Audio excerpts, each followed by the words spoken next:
I just want to let everyone know, thanks, Karen. I want to let everyone know first off that this meeting is going to be recorded. We will have the recording and slides as well as a transcript of the presentation, today's presentation, posted on our website in the next few days. I wanted to also let you know that you can enable closed captions for the meeting if you would like to be able to see what's being spoken on the bottom bar in your Zoom window. You can enable that. You can turn that on for yourself.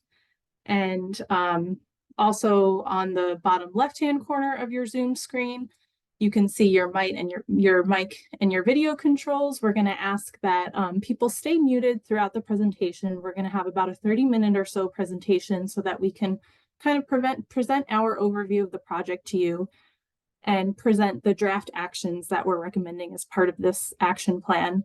And then we will have an hour at the end of the meeting where people can unmute and speak freely, ask questions, and share their feedback. I want to let you know that you can use the chat box again on that bottom bar on your screen throughout the presentation. If you have questions, feel free to put them in there. We're going to be monitoring that, and if anything timely or a clarification comes up about some of the slides, we'll be able to address that as we go. But otherwise, we'll save the discussion for the end of the presentation. So before we start, I'd like to just introduce the project team here. So hi, everyone. My name is Danica. I'm in the Environmental Planning Department at SRPEDD. SRPEDD is the regional planning agency that provides technical assistance to communities in southeastern Massachusetts. And so we are facilitating the planning process on behalf of the region for this project. Also on my team, we have Lauren Carpenter. Lauren and I are kind of the leads on this project. Lauren's going to be monitoring the chat and helping to bring my attention to any questions there that need to be addressed. Also on the SRPEDD team, we have Michelle Tinger, who's helping us with note-taking today, and Karen Porter, who's running the Zoom operations, and she can be available for technical assistance if anyone has any issues during the meeting. I'd also like to just share our consultants that we're working with on this project and who are also on the call today. We're working with EA Engineering and on their team, Christopher Anderson and Mark Arndt, who are helping us with some of the greenhouse gas analyses and modeling for this project. And we're also working with Professor Catherine Wassel at UMass Dartmouth to do some of the low-income communities and benefits analyses for this work.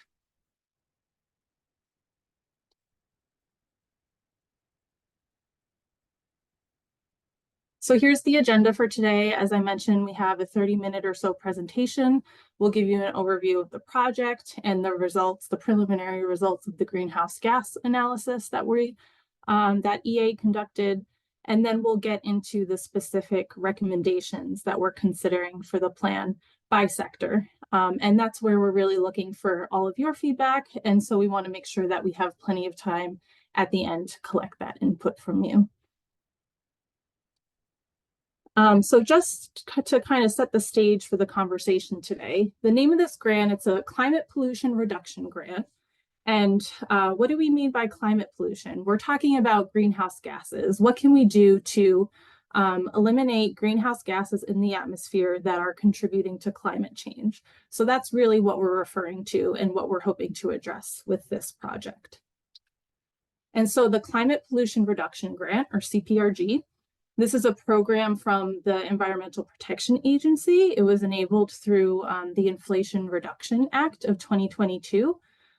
Congress provided funding and tools and resources for communities to pursue actions that would reduce greenhouse gas pollution. And the goals of the program are really to tackle climate pollution, but also support the creation of jobs and lower energy costs for families, accelerate work to address environmental injustice and empower community-driven solutions, specifically in overburdened neighborhoods, and to also deliver clean air by reducing air pollution and providing air quality co-benefits along with the greenhouse gas reductions. So this planning process it's a federal program. It's happening across the country. And there are kind of a couple different planning geographies. So each state has their own CPRG planning process.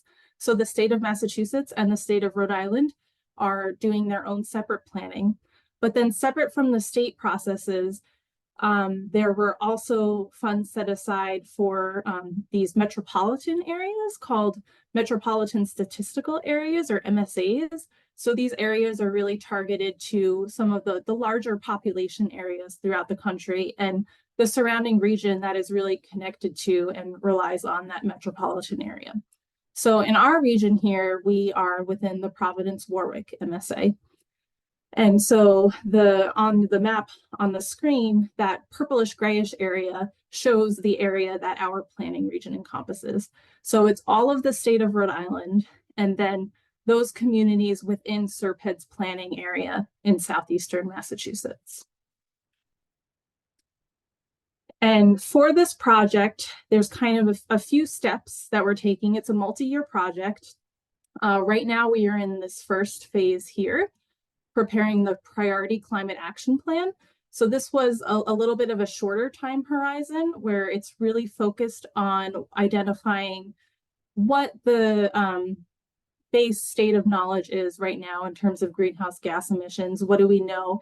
And what are kind of the high priority, really ready to go actionable items that we can do right now in the near term to address greenhouse gas pollution. And so that is what we're working on right now. The deadline for that plan is March 1st. Shortly thereafter, there will be a separate grant program from EPA. So right now we're in the CPRG planning grant. There will be a separate grant opportunity for CPRG implementation grants. And the implementation grants will provide funding for actions identified in these priority climate action plans. So kind of shaping the priorities within the plan now is really important because it will unlock funds specifically for those projects immediately. And then following this priority climate action plan, or PCAP, we're calling it, there will be a longer planning phase to kind of expand on and delve further into some of the areas that we explore within the PCAP to put together a more complete and a more comprehensive climate action plan. So that plan is expected next summer in 2025. And then after the plans are complete, we'll do work to implement some of the actions and kind of track progress and provide a status report to EPA a few years later. So that's our kind of long-term timeline here. And then just to get into a little bit of the differences between what's in that priority climate action plan versus the comprehensive climate action plan. So the priority climate action plan, like I said, it's just a more high-level overview of this is the state of things. The requirements for the PCAP are a greenhouse gas inventory, a quantified measures of the reductions of greenhouse gases expected from the actions that we're proposing, a benefits analysis, especially focusing on low-income and disadvantaged communities, and then just a review of kind of roles and responsibilities, who's doing what and who has authority to implement the actions that we're proposing. And then for CCAP, the Comprehensive Climate Action Plan, we'll expand a lot on what we've already done for the PCAP, but then do some additional work to look at emissions projections and set some targets for how we hope to reduce emissions by 2030 and 2050. And we'll do additional analyses on the benefits and expectations, and additionally add a workforce planning analysis for what is the capacity to kind of implement this work. So that's some of the further detail that will go into the CCAP. I wanted to share for our outreach. So again, this is the planning area that we're focusing on.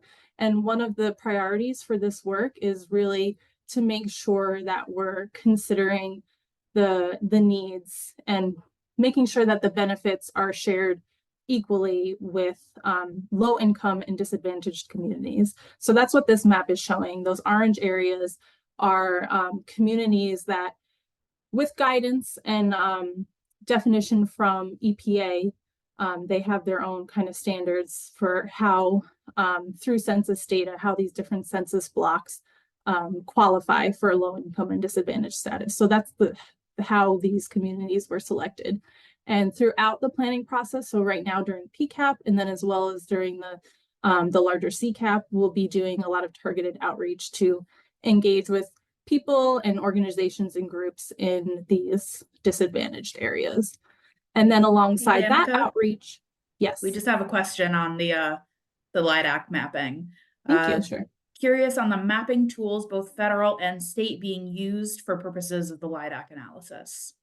Yeah, so again, we're using tools from EPA to kind of identify this. So EPA has a tool called EJ Screen, and there's a couple different components that go into these identifying what these communities are, but it's based on the demographic and community data that is in that EJ Screen tool. And there are defined climate and economic justice, a climate and economic justice screening tool, CEJST.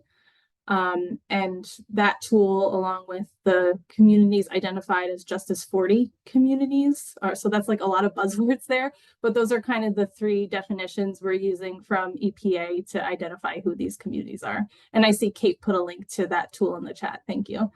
So you can explore there and look at exactly what the definitions are and kind of how those communities are selected.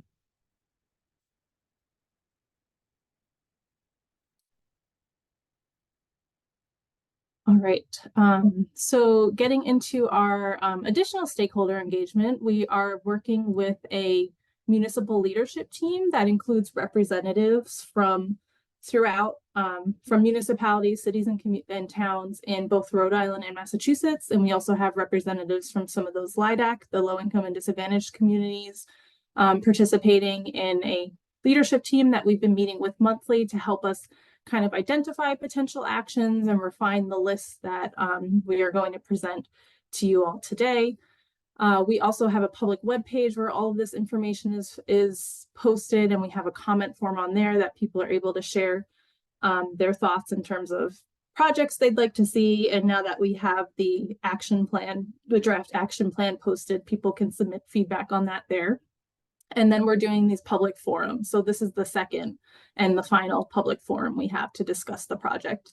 And then we will do more outreach in the next phase of CCAP. That is a longer phase, and we'll have a lot more time to do more targeted community outreach, actually getting out with communities and trying to meet with more people and collect additional input and ideas. So we'll be expanding our outreach in the coming months and year as well. So now I'll jump into the greenhouse gas inventory that we've done. So again, this is a preliminary look at some of the top sectors for the Priority Climate Action Plan. And again, it will be kind of expanded upon for the comprehensive plan. So the baseline that we're using for this plan is 2020. That's the most recent year that we have complete and accurate data for, or sorry, I should just say complete data for.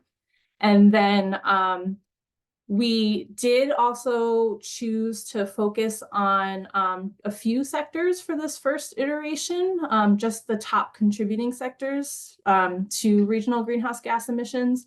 So these three sectors, electricity consumption, heating, and transportation, those together make up about 85 to 90% of the region's total emissions. So we decided to prioritize those sectors first.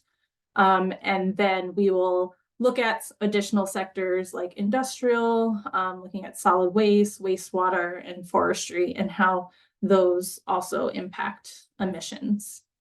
But we will delve into those in future phases.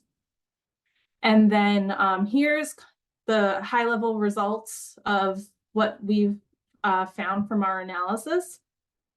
So again, looking at those top sectors, electricity, heating, and transportation, altogether, the combined emissions for both Rhode Island and our region in Massachusetts in the year 2020 was 14.374 million metric tons of emissions.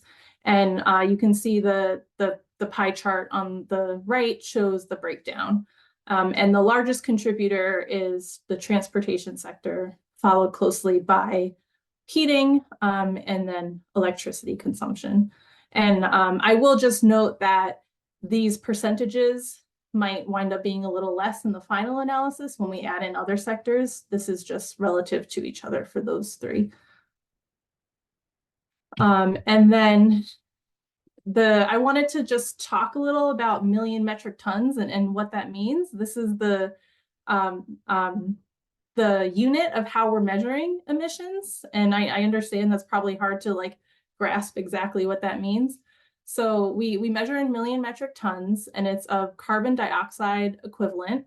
That's just a way. There are multiple gases. Carbon dioxide is maybe the most prevalent one, but there are several different gases that are considered greenhouse gases, and they all have different varying effects on the atmosphere. So kind of comparing all the other gases to CO2 gives us a way that we can quantify the combined impacts and relate them to each other. So that's what we mean by MMT CO2e, million metric tons of carbon dioxide equivalent. And just to put that into perspective, so we kind of related, okay, how many emissions are offset by what can we relate it to? Something that's relatable. So if you think about solar power, 100 megawatts of solar power, that can power 17,300 homes. So we're kind of using that as like a base planning unit. So when you relate to the number of emissions offset by 100 megawatts of solar, that's equal to roughly 0.028 million metric tons of emissions. And that's 0.2% of the entire region's total annual emissions. And that's also the equivalent to these other images on the slide, just to kind of put it into perspective. So 100 megawatts of solar is similar to 30 megawatts of offshore wind, which can power 33,000 homes.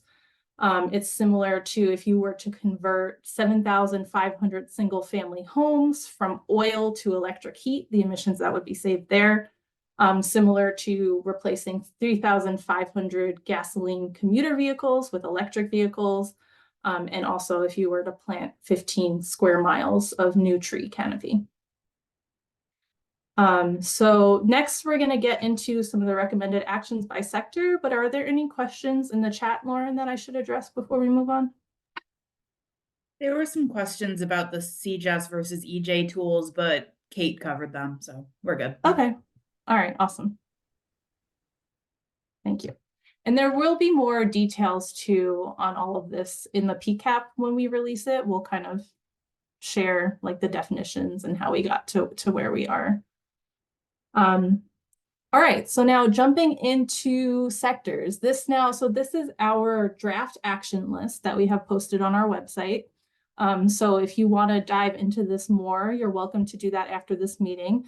We'll collect input on the draft list today, and we also will have it available online, and you could submit comments online until next Friday, the 23rd. So first, looking at the building sector, we're looking at both residential and commercial buildings, and municipal as well. So the first proposed action is really focused on residential building decarbonization and energy efficiency. So supporting maybe existing incentive programs or expanding incentive programs to help encourage homeowners, as well as landlords who may rent out their homes, because we understand that for renters, this might be a burden, something that they don't have control of in their home, but there are obviously a lot of benefits associated with improving energy efficiency in terms of saving on heating costs and electric bills, and also improved air quality. So how can we incentivize homeowners, but then also really target landlords so that renters can see the benefits of these programs too? So that's kind of the focus of this first action. And then the second action is very similar, but targeted to municipal buildings specifically. And I will say too, I won't go into this for each one, but on the right-hand column of this chart, just to kind of put this in perspective. So one of the things, there's a few different ways we want to prioritize these actions, right? So one is What are the benefits it will provide to the region? What maybe co-benefits might there be in terms of helping disadvantaged communities, low-income families, and improving air quality, things like that. But then also, what are the impacts? Like, we want whatever we implement to have a great impact on reducing emissions. So that's kind of what that right-hand column is showing.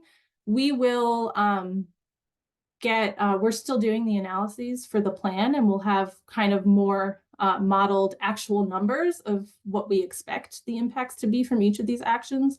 But this is kind of a preliminary estimate just to kind of compare actions against each other.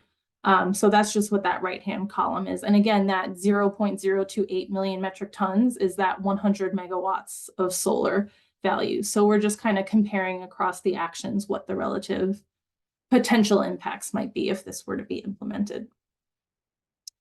So then I'll move on to number 3. Number 3 is focused on working with communities and municipalities specifically on updating their zoning and local regulations to encourage more climate resilient as well as more efficient building in order to decrease the demand on electricity and energy needs. And then number 4, also geared towards municipalities, is adopting building energy reporting ordinances or bylaws, which require larger buildings to track and report on their emissions. And this would also include funding to help companies do that in order to offset some of the tracking costs. So those are the potential actions we're looking at for buildings. And so what we are looking for help on is feedback on, have we missed anything? Which of these are more important than others? And we want to kind of refine this list and shorten the list. So the way we want to collect that now is we have a series of polls, and we'll ask a poll question for each question and for each sector, and ask you to rate of these actions that you see numbered on your screen 1 through 4. The poll question is going to have those same numbers 1 through 4. And for each, would you consider them high, medium, or low priority? So Karen, you can go ahead and launch that poll, and we'll give you guys a minute or two to answer that. And we'll ask this for each sector, but then at the end, we're also going to have a discussion where you can share more specific thoughts.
All right, it looks like we have a critical mass if you want to launch the results, Karen.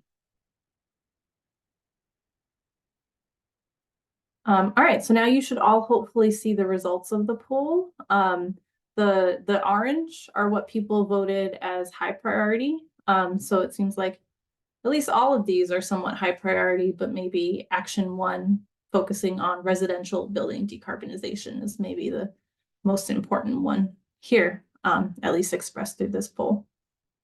So thanks guys for sharing that. And then I will move on to transportation, and we will have a series of these polls where you can weigh in. All right, so the transportation sector, again, this one is the largest contributing sector, and it's also the one for which we have the most options to look at, or at least actions that we've identified right now. And so the first one is really focused on enabling and supporting the transition from gas and diesel to electric vehicles, focusing on light duty, which is more really like the passenger cars, like what you and I drive around in our personal lives. And the ways we would like to address this is by improving charging infrastructure. So supporting kind of, especially along regional routes between Rhode Island and Massachusetts, making sure that there's enough charging infrastructure available for vehicles.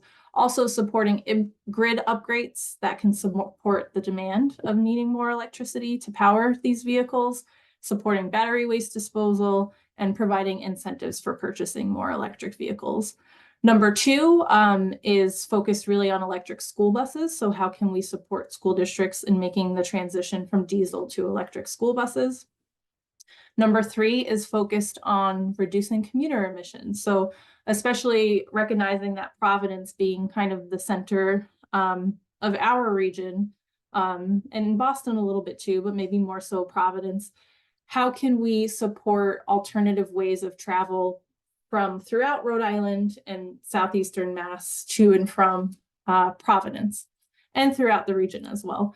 But looking for ways to maybe expand the commuter rail, expanding bus lines, providing more service, improving service to encourage fewer people taking cars. And then what incentives can we provide to individuals to carpool or to maybe bike or walk to work? So maybe offering regional bike lanes and improving safety of biking to work. So looking at programs like that to really kind of remove the number of vehicles commuting on the road.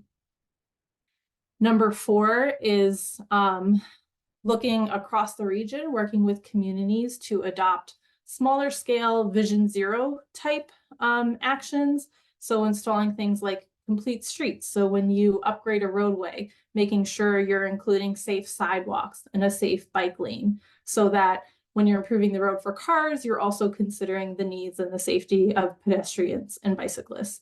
And then things like improving traffic timing signals to improve the efficiency and flow of traffic.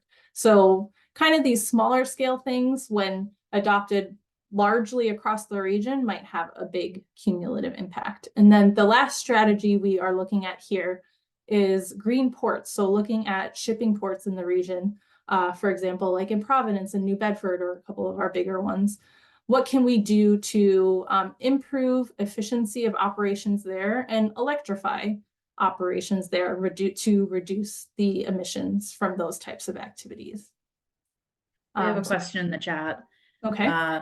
Is there any push for cars to be banned in cities, such as Paris did, to prioritize public transit and e-bikes?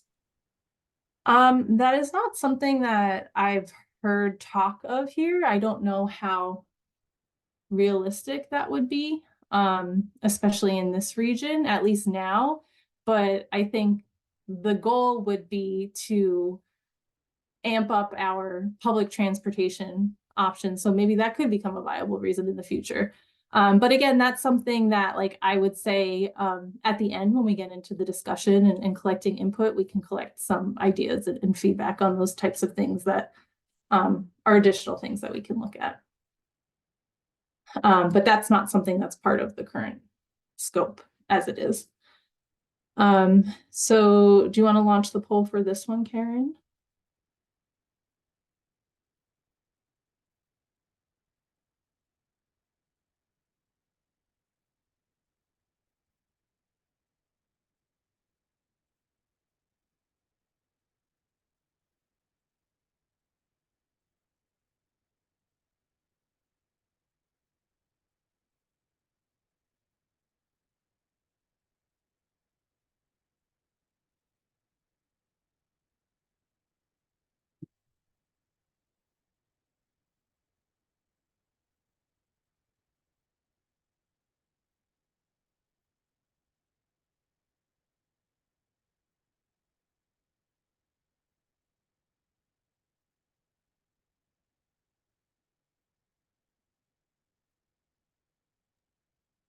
Well, people are answering that question. We have another question in the chat. Is there an equity component to the plan to address environmental racism? Mm-hmm. So that's something that we're looking at in terms of environmental justice and how can we prioritize and make sure we're elevating the needs of those low income and disadvantaged communities who have maybe typically in the past been left out of a lot of these conversations. So that's definitely something that's threaded throughout the conversation here and something that we've tried to incorporate in the actions. And again, I will say that in these actions we're proposing, there's a lot more to it than what you see on your screen. It's kind of like, it's a difficult balance to like show all of what we want to look at while not like having this list being unwieldy and too long to discuss. But again, that's a great question that I would love to see at the end when we're collecting input. Just like if you're unsure of something, if we're thinking about something, just assume we're not thinking about it, I guess I would say, and share it so that we can make sure we're thinking about it, I guess is what I would say to that, if that makes sense. But definitely appreciate the questions and the feedback. That's what we're looking for today. So thank you.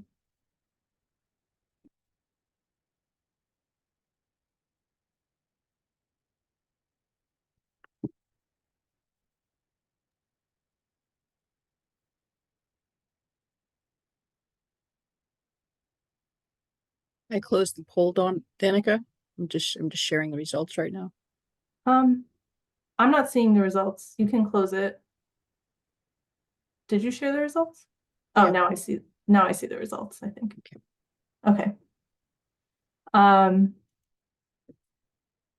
Yeah, so maybe more spread here. It seems like things are in terms of high, medium, low, not really one clear winner here. Maybe the commuter emissions. It's one of the largest, but it's more distributed, this one. Yeah. Okay. So the next sector we'll move on to is electricity generation. So number one here is this one is really an advocacy issue, working with the state to take steps to enable more solar energy generation. So thinking about what limitations and regulations are in place and how can we reduce or remove those. And the example here in terms of utility caps is a Massachusetts example, but this would include both Massachusetts and Rhode Island working at the state level, and how can we advocate to enable more solar generation. And then number two is to provide clean energy workforce training. So recognizing that this might be a newer field, how can we support the existing workforce in transitioning to new types of technologies, but also maybe providing some training in schools throughout the region, especially in like vocational and tech schools to prepare the future workforce for these types of careers. Number three is focused on improving the grid to improve capacity for renewable electricity. So how can we improve the efficiency of distribution, work in some technological or automation improvements to help address, help meet future peak demands, and then as well as expanding some resiliency programs, like in Massachusetts has the Grid Resilience and Innovative Partnerships program, for example, or looking at other similar community, programs that help with grid improvements. And then the last one, 4, is focused on battery storage, particularly. So kind of in line with addressing the issue of distribution and peak demands. How can we improve local storage, local battery storage to spread out the availability of the energy that we have available? So if you want to launch the poll for this one, Karen. We have some questions on this as well. One of the questions is, will there be priority given to projects that cite solar development on already developed / disturbed land, such as parking lots, buildings, etc.? and Mhm. protect natural and working lands for agricultural and outdoor rec. Yeah. So I think at this point, Lauren, I would like to save the questions about the actions for the end, because then we can kind of capture all those notes and discuss by sector. So yeah, these are great questions, and I just want to make sure that we're kind of capturing them. So let's look at these questions at the end. Thank you, though.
All right, so now we're seeing the results. It seems like 2 and 3 seem to be the most popular for this audience. So the clean energy workforce training, and then focusing on upgrading the grid to support increased demand. So that's great.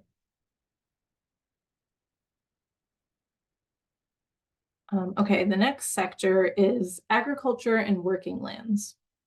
So the first action here is focused on supporting local food growth and distribution, so that trying to prioritize eating more local food here in the region. And that would be through supporting, again, like as much as we can, existing programs like Massachusetts has the Resilient Food Systems Infrastructure Program. And then also, what else can we do to just facilitate more partnerships between growers with restaurants and grocery stores to get their food on the market?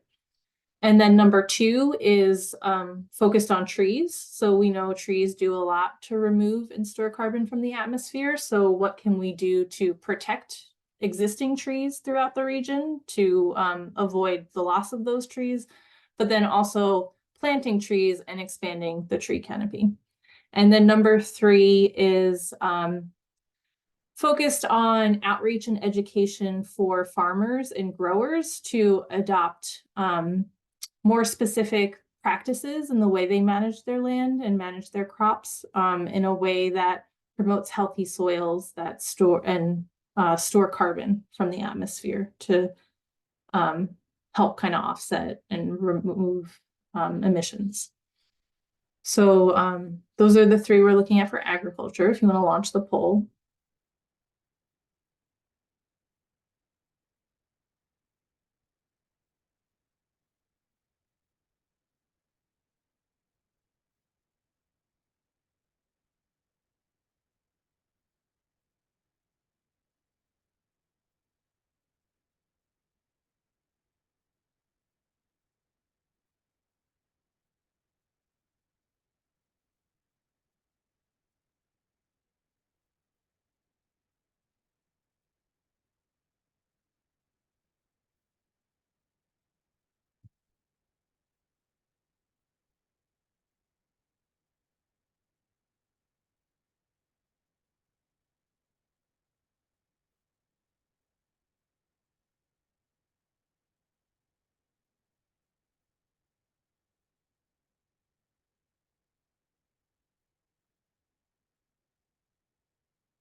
Okay, so now I'm seeing the results.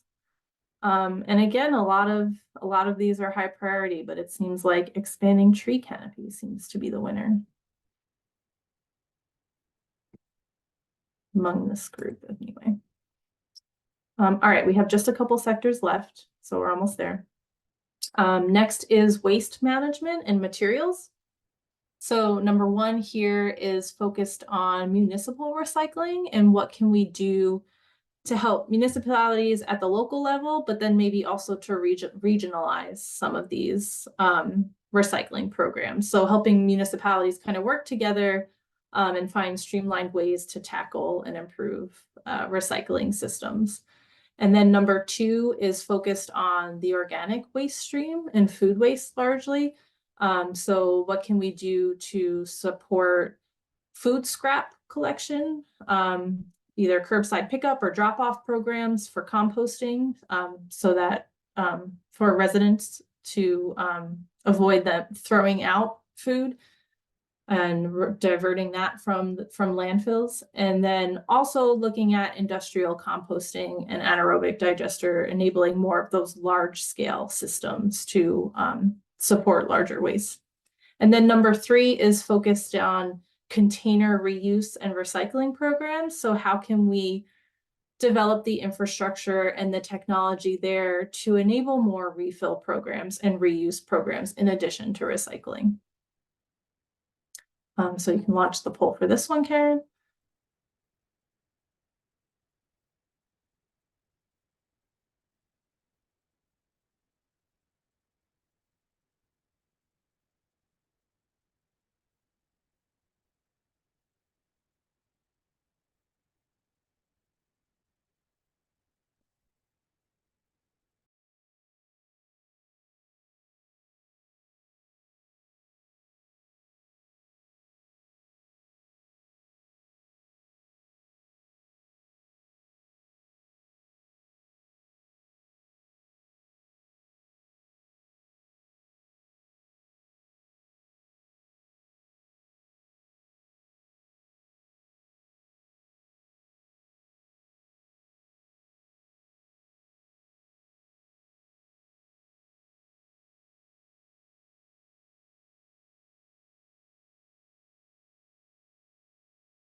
So now we're all seeing the results. And again, a lot of these seem to be pretty high priority. Maybe the organic waste, so food waste and composting, kind of edging a little forward of the others.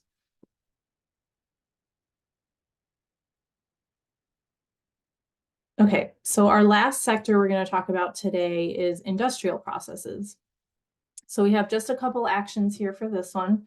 The first one is similar to the residential building efficiency improvements that we talked about at the start, but this would be focused on wastewater treatment plants, as those being having a lot of emissions and requiring a lot of energy. So what can we do to prioritize facilities like that to make incentives available to them so that they can improve the efficiency of their operations?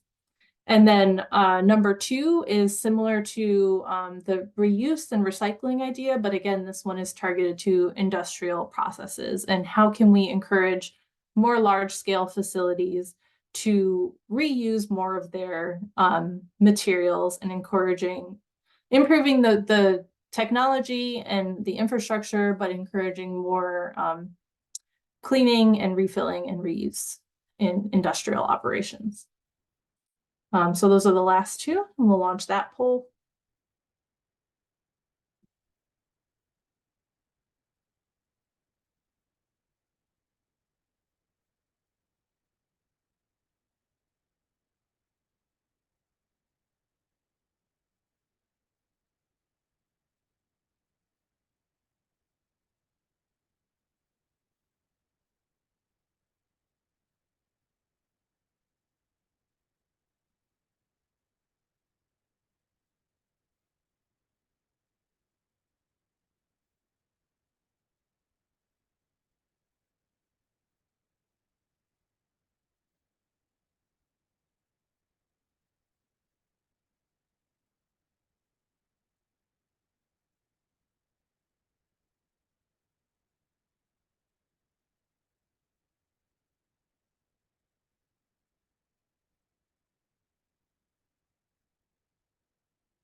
Okay.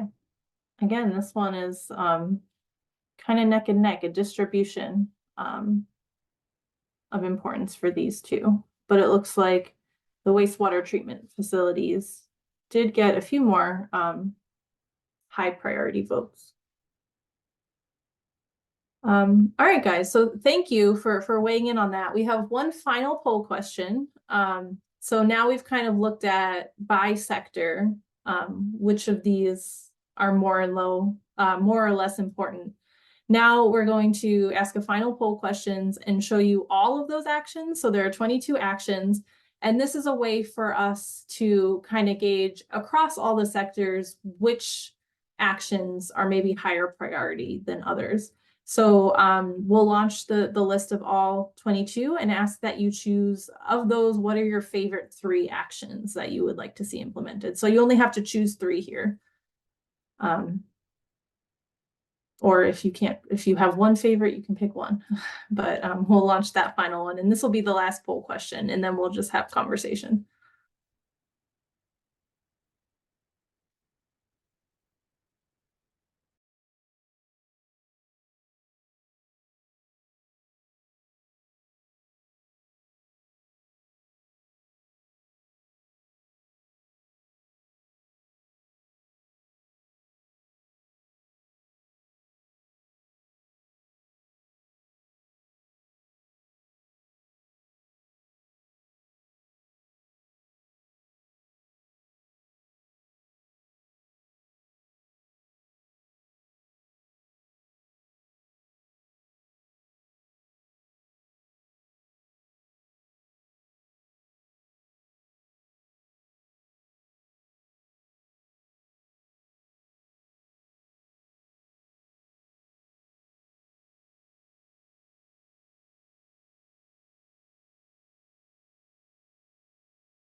All right, I think we can go to the results for this one, Karen.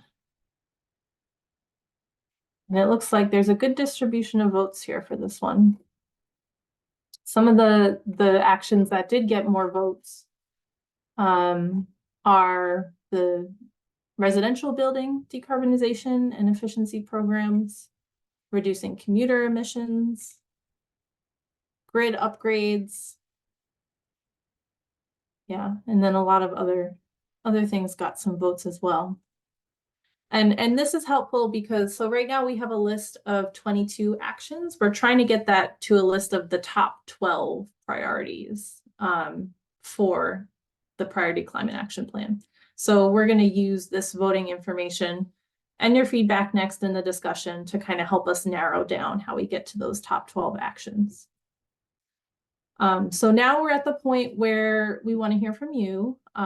So now you can unmute, I'll ask first if anyone has any questions about the content, and then we'll kind of go into suggestions and recommendations and input.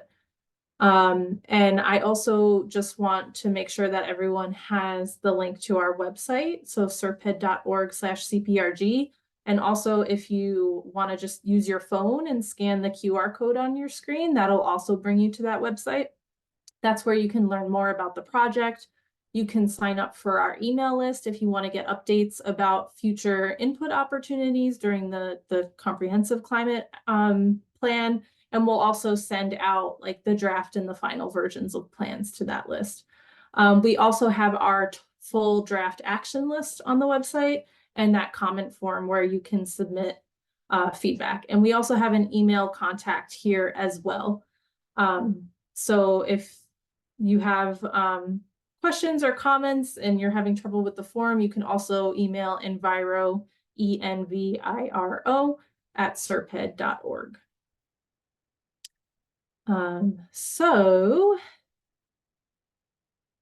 Yeah, I will turn it over. I'll ask first, are there any questions about the process or content before we get into recommendations? Yeah, so we had one question on how these proposed actions came to be. Any more like specific details on the Okay. actions, stuff like that? Thanks, that's a great question. So what we did is we first kind of canvassed throughout the region all of the each municipality in our region in Massachusetts, as well as Rhode Island. We looked at what planning had already been done at the local level. So we looked at, and as well, we looked at state plans as well. But we kind of drew actions that communities said they wanted to do. And we kind of put together like a preliminary list. That was kind of where we started from in terms of what actions could be done. So we started there. And then with our municipal stakeholder committee, we kind of reviewed all of that and looked at what were the most realistic things that could be done now. Again, thinking about what technologies and solutions are more or less ready to go in the near term. So we're kind of prioritizing those actions that can happen quickly right now during this phase, I'll say. That's kind of how we got from this initial list of these priority actions, and a lot of refinement went into them and kind of organizing shared actions around those different themes. And now with the public input, we're looking to kind of narrow down to which are more important to the public and to communities.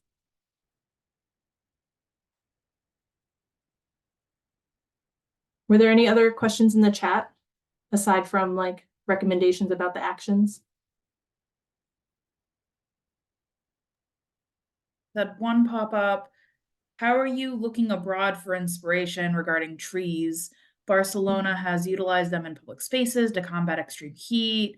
As for buildings, the city has organized a strategy for residential housing, carbon footprint reduction. Europe faces pushback from farmers on their footprint. So how can we avoid these pitfalls? Yeah.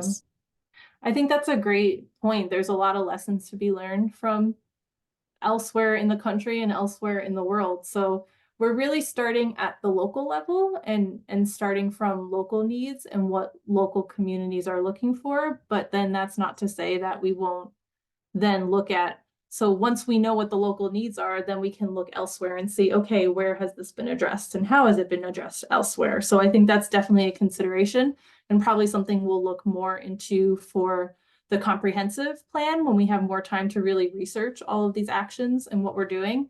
And again, like looking for input and thoughts. So like examples like that you think we should be aware of that relate to the region. Always looking for those kind of ideas and examples to learn from. Benchmarking, I see, let me see this comment in the chat.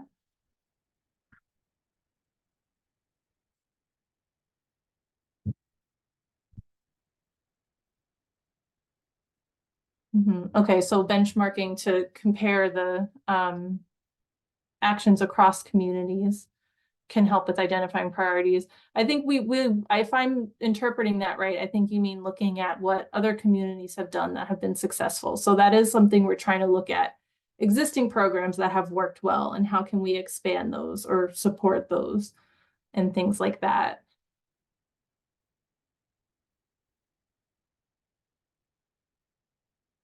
Okay, and then I see, so this one is specific to solar. I see the suggestions in the chat. Thank you. We will note those, Courtney. We will export the chat and make sure that we didn't miss anything. But okay, I'm not seeing any, and people can mute too. Does anybody have questions before we go into like this action specifically?